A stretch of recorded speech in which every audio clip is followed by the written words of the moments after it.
J'espère sincèrement que tout roule pour vous. Et si ce n'est pas le cas, tenez bon parce que ce que j'ai à dire concerne tout le monde. Je l'ai dit, je le répéterai encore et encore, l'année 2026 ne sera pas juste une page dans le calendrier. Ce sera l'année des remous économiques, le point de bascule, l'épreuve du feu pour l'Algérie. Oubliez les années précédentes, 2026 marquera le grand face-à-face avec des tensions budgétaires, des enjeux financiers corsés et une pression comme jamais sur les épaules du pays. Ce sera une année charnière, celle où on flirte avec les 50 millions d'âmes et où chaque dinar vaudra son pesant de sueur. Accrochez-vous parce que 2026, ce ne sera pas du gâteau. Après une période 2024-2025, où les robinets du pétrole et du gaz ont perdu leur magie à Dieu, les milliards faciles, l'Algérie va entrer dans une zone de turbulence sérieuse. Le pactole énergétique terminé. Plus de filet de sécurité, ni pour les caisses de l'État, ni pour le régime qui en dépendent comme un plongeur sans oxygène. L'argent ne coule plus à flot, il goûte à peine, et ça change tout. Et cette fameuse année 2026, elle ne fera pas dans la dentelle, ce sera le crash test ultime. Soit l'Algérie enclenche enfin les vraies réformes, soit elle fonce droit vers le mur, et pas n'importe lequel, un décor digne du Venezuela version de luxe. Une économie à bout de souffle, des réserves de devises en mode peau de chagrin, un dinar qui s'effondre à chaque lever de soleil, des prix qui s'envolent, et un État incapable d'assurer le minimum vital. Ajoutez à ça une paralysie économique, un désordre social en embuscade, et vous obtenez un cocktail explosif qui pourrait bien faire vaciller le pays tout entier. Pas besoin de grands discours quand les chiffres hurlent la vérité. En 2026, tout commence avec un joli paquet de documents confidentiels que nous avons réussi à dénicher, signés tamponnés bien officiels en provenance directe du ministère des Finances. Leur but? Redonner un coup de fouet à l'économie, relancer la machine nationale, satisfaire, ou du moins tenter de satisfaire les envies budgétaires de toutes les institutions publiques, toutes sans exception, qui constituent la lourde et complexe machinerie étatique algérienne. Et là, accrochez-vous, à la toute fin de 2025, chaque ministère, chaque organisme, chaque petit coin de l'État a transmis ses doléances au ministère des Finances. Résultat, une addition salée comme jamais, 163 milliards de dollars. Oui, vous avez bien entendu, c'est le montant total des besoins évalués pour faire tourner le pays version 2026, un chiffre record surréaliste presque provocateur. Jamais le fonctionnement de l'État n'a coûté aussi cher sur le papier. Tenez-vous bien pour que l'Algérie tourne en 2026 comme le rêve le régime Tebboune, avec son rythme de vie bien huilé, ses priorités à lui, ses plans bien à lui. Il faudrait débourser la coquette somme de 163,9 milliards de dollars. Oui, presque 164 milliards pour faire rouler la machine selon leurs standards. Pas pour révolutionner le pays, non juste pour faire tourner le moteur à leur manière. Et ce n'est pas une rumeur ou un chiffre balancé à la volée, c'est noir sur blanc caché officiel à l'appui dans un rapport confidentiel du ministère des Finances que nous avons pu consulter durant nos investigations. On parle ici d'un budget de près de 22 000 milliards de dinars algériens.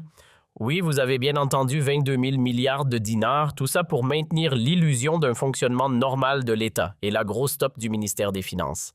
Alerte rouge. Dans une note transmise au sommet de l'État, les technocrates ont sifflé la fin de la récréation. Impossible de lâcher autant d'argent. Pourquoi? Parce que balancer 164 milliards de dollars dans la machine, c'est comme vider un réservoir percé à la fin, c'est un gouffre budgétaire assuré. Le Trésor public aurait pris une claque monumentale, un trou sans fond, une hémorragie, et ce n'est pas nouveau. Depuis que le président Abdelmadjid est aux commandes, les déficits s'enchaînent comme les saisons. L'État vit largement au-dessus de ses moyens. En 2025, rien qu'à elle seule, l'Algérie a frôlé un déficit de plus de 62 milliards de dollars. Une saignée financière en règle, une vraie dégringolade. Durant la seconde moitié de l'année, un message clair est tombé sur le bureau d'Abdelmadjid. Si on continue à creuser comme ça, on va droit dans le mur. Le ministère des Finances a tiré la sonnette d'alarme avec un déficit budgétaire approchant les 62 milliards de dollars. Le pays allait perdre l'équilibre. Et pour ceux qui auraient loupé le cours d'économie, un déficit budgétaire, c'est quand les dépenses de l'État explosent pendant que les recettes, elles restent à la traîne. Et là, l'écart était abyssal, 60 milliards dans le rouge. Mais que faire quand on dépense plus qu'on ne gagne? Eh bien, il faut boucher le trou d'une manière ou d'une autre. Il faut trouver de l'argent pour compenser. Le HIC, le fameux Fonds de régulation des recettes. Ce matelas de secours est complètement à sec, fini, évaporé. Il fut un temps pas si lointain où l'Algérie avait un coussin, un matelas, un plan B, le fonds de régulation des recettes. Mis en place sous l'ère Bouteflika, ce mécanisme servait à amortir les chocs quand l'État dépensait plus qu'il ne gagnait. Son principe, plutôt malin sur le papier. Chaque année, la loi de finances fixait un prix de référence pour le baril de pétrole. Et si par chance le marché offrait un prix plus élevé, bingo, la différence était soigneusement partagée, une part pour les réserves de change et une autre pour ce fameux fonds destiné à compenser les périodes de vaches maigres. Mais voilà, ce petit trésor, c'était avant. Car ce fonds magique que l'État utilisait comme tirelire d'urgence, dès que les revenus ne suivaient plus, a été entièrement siphonné. En 2022, la flambée des prix du pétrole dopé par la guerre en Ukraine avait permis de le renflouer temporairement. Une bouffée d'air. Mais dès 2024, rebelote vidange complète. Aujourd'hui, plus un sou. La caisse est vide. Le coussin est crevé. Alors que reste-t-il quand la tirelire est vide, que les caisses sont à sec et qu'on a quand même envie ou besoin de dépenser? Facile, on active la planche magique, oui, la fameuse planche à billets. On imprime de la monnaie à tour de bras pour combler le trou béant du budget, pour faire croire que tout roule. Mais cette avalanche de billets fraîchement sortis des rotatives, elle ne va pas dormir dans un coffre. Non, elle circule. Elle inonde les rues, elle file dans les poches, elle fait chauffer la consommation et surtout, elle nourrit sans scrupule tout le circuit parallèle de l'économie informelle. Mais voilà le hic, et il est de taille, tout cet argent injecté n'est adossé à rien. Aucune production réelle. Pas de nouvelles usines, pas de nouveaux services, pas de biens créés. Juste du papier. Et quand il y a plus de monnaie que de richesse réelle, qu'est-ce qui se passe? Le dinar s'effondre, l'inflation explose et le marché noir jubile, car tout cet argent en plus sortira en liquide, en espèces, bien pratique pour tout sauf pour relancer une économie saine. Ce qu'on imprime, ce n'est pas du bitcoin ni des lignes de code en banque digitale, non, non. C'est du bon vieux cash, des billets et des pièces qui teintent. Et dans un pays où l'économie est encore largement allergique à la numérisation, devinez ce qu'il se passe. Les citoyens courent au guichet, retirent leur argent en liquide, le dépensent en liquide et l'injectent directement dans les circuits parallèles loin des radars fiscaux. Résultat, la fraude fiscale explose et la consommation aussi. Les Algériennes et Algériens achètent plus, dépensent plus, avec un argent qui pourtant ne repose sur rien de concret. Mais voilà, le hic, on veut consommer, mais on ne fabrique pas grand-chose. La production locale trop faible, pas assez de biens, pas assez de services. Donc pour répondre à cette boulimie d'achat, il ne reste qu'une option, importer, importer encore et toujours.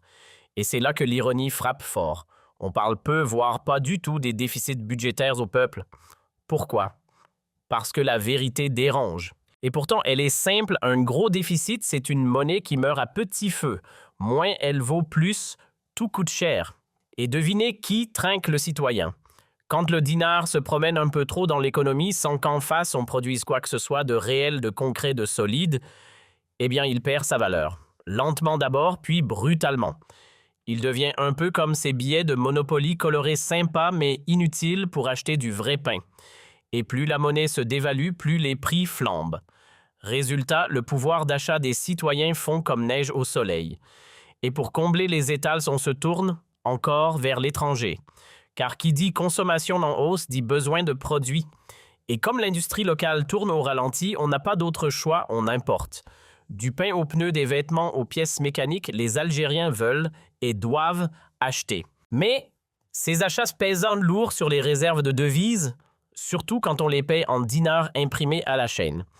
Et si on n'importe pas, accrochez-vous, les rayons se vident, les pénuries s'installent, la contrebande fleurit et les tensions sociales montent. Pire encore, même si les produits n'arrivent pas à l'inflation, elles continuent de grimper. Et plus elles grimpent, plus le dinar dégringole. Et plus le dinar dégringole, plus la pauvreté s'étend. Un cercle vicieux version turbo. Le déficit budgétaire, c'est comme un piège à loup. Une fois que tu mets le pied dedans, difficile d'en sortir sans y laisser des plumes. C'est pour ça que les grandes puissances prennent le problème très au sérieux. Elles savent que ces trous dans les finances publiques ne sont pas qu'une affaire de comptables, ce sont des bombes à retardement social. Et quand ça explose, c'est toujours la population qui prend tout dans la figure. Dans certains pays, on tente d'amortir le choc autrement. On s'endette. À l'étranger, chez ses propres citoyens, peu importe. L'idée, c'est de ne pas imprimer de la monnaie à tout va. Même la France, pour couvrir ses déficits, préfère contracter des prêts que de faire tourner la planche à billets. Car injecter de l'argent sans limite, c'est ouvrir la porte au chaos économique. Mais l'Algérie, elle refuse de s'endetter hors de ses frontières. Fierté nationale, peur de dépendre. Résultat, elle imprime sa propre monnaie et chaque billet sorti d'imprimerie est une goutte de plus dans l'océan de la dette publique. Le dinar, lui, n'y résiste pas. Depuis 2019, il coule lentement, mais sûrement. Et comme toujours, plus on fabrique, plus l'inflation s'emballe. Et qui dit inflation dit baisse du pouvoir d'achat, explosion des importations et fonte des réserves de devises. Parce que ce qu'on imprime, on finit toujours par le dépenser. Que ce soit dans les circuits formels ou dans l'économie souterraine, à la fin, les devises sortent et le pays s'appauvrit. En 2025, le régime n'a pas eu le luxe du choix. Il a fallu serrer la ceinture, mais attention, pas n'importe où. Une décision discrète presque invisible dans les médias, mais qu'on vous a décortiquée dans une émission que vous devez absolument revoir, celle du 9 décembre. Graphics à l'appui chiffres NTV. En Maine, on y démontre comment l'Algérie de Tebboune a sacrifié l'investissement sur l'autel du déficit. Résultat, pour éviter le fameux gouffre de 62 milliards de dollars, le gouvernement a taillé dans le développement. En silence. Chirurgical. Le coup de rabot brutal, moins 40% sur les dépenses d'investissement. Et même dans les projets déjà lancés, on n'a dépensé que 40 à 42% des budgets alloués. C'est simple, tout ce qui sentait de la croissance ou l'avenir a été mis en pause. Pourquoi? Parce que toucher aux subventions sociales ou aux salaires des fonctionnaires, ça c'était politiquement intouchable. Et là, le dilemme, soit tu arrêtes de payer tes agents publics, soit tu continues à creuser le déficit, mais on parle quand même d'un État avec près de 3 à 5 millions de fonctionnaires. Policiers militaires contractuels permanents, agences de sécurité, une armée de salariés publics. Et chaque année, la machine embauche encore. Autrement dit, impossible d'y toucher sans provoquer des vagues sociales. Donc on coupe ailleurs. Alors soyons clairs, en Algérie, le vrai mystère d'État, ce n'est pas un complot international, c'est le nombre exact de fonctionnaires. Aucune transparence, aucun chiffre officiel, probablement parce que le vrai total ferait tourner la tête. Un flou bien pratique. Mais au fond, l'équation reste simple, ou bien tu ne payes pas les fonctionnaires, ou bien tu sacrifies les subventions sociales. Pas de troisième voie. Et ces fameuses subventions, ce n'est pas de la petite monnaie. Chaque année, l'État y consacre environ 30 milliards de dollars. Oui, vous avez bien entendu. Après les salaires, qui représentent déjà la dépense numéro 1, c'est la deuxième saignée du budget, de l'argent injecté pour maintenir à flot les prix de l'électricité, du gaz, du pain, et calmer les esprits. Mais attention, couper là-dedans, c'est jouer avec le feu. Tu touches au lait, au carburant, au logement ou à la santé et tu prépares la mèche. Une hausse soudaine, une pénurie, et c'est tout un peuple qui descend dans la rue. Le pouvoir le sait. Et c'est bien pour ça qu'il recule encore et toujours devant de la bombe sociale que représentent ces aides. Alors qu'a fait le régime face à la bombe budgétaire qui menaçait d'exploser? Il a tranché là où ça fait mal, mais sans faire trop de bruit les investissements publics. Résultat, silence radio sur les chantiers. Très peu de projets, lancer les infrastructures, laisser en plan aucun souffle neuf pour les entreprises publiques, pas de zone industrielle, zéro ambition pour la recherche ou l'innovation. La science, l'industrie, l'économie de demain, on verra plus tard. En langage technique, ça s'appelle réduction des dépenses d'investissement. En langage clair, on gèle l'avenir. Et avec ce grand coup de frein, le déficit de 2025 a été rabaissé à 40 milliards de dollars. Mission accomplie. Pas tout à fait. Car derrière les rideaux, le régime Tebboune a élaboré une stratégie discrète jusqu'en 2028, ne jamais franchir la ligne rouge des 41 milliards. C'est leur seuil de panique, car s'ils le dépassent, le dinar part en chute libre. L'inflation s'emballe, la pauvreté grimpe, et pour nourrir une consommation qu'on aura créée artificiellement avec de la fausse monnaie, il faudra importer encore plus. Tout ça parce qu'on distribue des salaires sans rien produire derrière. Pas de biens, pas de services, pas de valeur réelle, juste de la monnaie qui flotte dans le vide. En Algérie, on distribue des salaires comme des bonbons, sauf qu'on ne fabrique ni gâteaux ni bonbons. Autrement dit, on paie, on imprime, mais on ne produit rien. Pas de biens, pas de services. Une économie qui vit en absenteur. Du coup, face à ce vide sidéral de création de valeur, la stratégie de Tebboune était claire, surtout ne pas faire exploser le déficit. Quand les technos du ministère des Finances lui ont montré noir sur blanc qu'un budget à 164 milliards de dollars, c'était suicidaire, le régime a plié. Résultat, coup de ciseau de 20% dans les prévisions pour 2026, le nouveau budget est recalculé à 132 milliards de dollars. Et même là, on prévoit de ne consommer qu'entre 80 et 33% du total. Pourquoi? Pour garder un peu de marge, un petit coussin de sécurité, disons 18 à 20%, au cas où tout s'effondre. Parce que consommer chaque centime disponible, ce serait la recette parfaite pour replonger direct dans un déficit abyssal. Mais au fond, tout cela révèle une chose, l'État algérien vit bien au-dessus de ses moyens. Il ne crée pas de richesse, il ne construit pas l'avenir. Il engloutit des milliards dans les salaires et les aides sociales pendant que l'investissement, le vrai celui qui fait avancer un pays, reste en bas de la pile. Gaspillage organisé. C'est précisément pour ça que dans les jours à venir, on va vous proposer une série spéciale. Pas un épisode, pas deux, une vraie mini-série documentaire pour décortiquer comment Tebboune jongle avec l'argent public comme un équilibriste en plein vertige, comment il bricole, comment il brasse et surtout comment il essaie de maintenir le régime à flot avec une économie en apnée. Parce que, soyons clairs, le pouvoir actuel ne pense pas développement. Un pays qui veut évoluer, ça se voit. Il construit, il innove, il investit dans l'avenir. Mais ici, rien de tout ça. La vision, c'est de la survie, pas le progrès. Les salaires des fonctionnaires et les subventions, ce n'est pas ça qui bâtit une nation. Ce qu'il faut, ce sont des investissements lourds, des zones industrielles, des projets concrets, des infrastructures solides, des ports, des aéroports, des bases pour l'économie réelle. Et devinez quoi, Tebboune n'a rien construit. Pas un grand projet, pas une autoroute, pas une gare nouvelle génération. Tout ce qui fonctionne encore aujourd'hui, on le doit à l'ère Bouteflika. L'aéroport d'Alger-Boutef, celui d'Oran-Boutef aussi, les grandes ports pareilles, et tous les projets qui étaient censés arriver enterrés. Le port de Cherchel jamais vu le jour. Hamdania, un mirage. Un pays à l'arrêt suspendu à son passé. À l'époque de Bouteflika, un projet grandiose avait été mis sur la table, une deuxième autoroute Est-Ouest, sœur jumelle de la première, mais cette fois à travers les hauts plateaux. Ambitieux, structurant, utile. Et puis enterré, abandonné, jeté dans les cartons de l'oubli.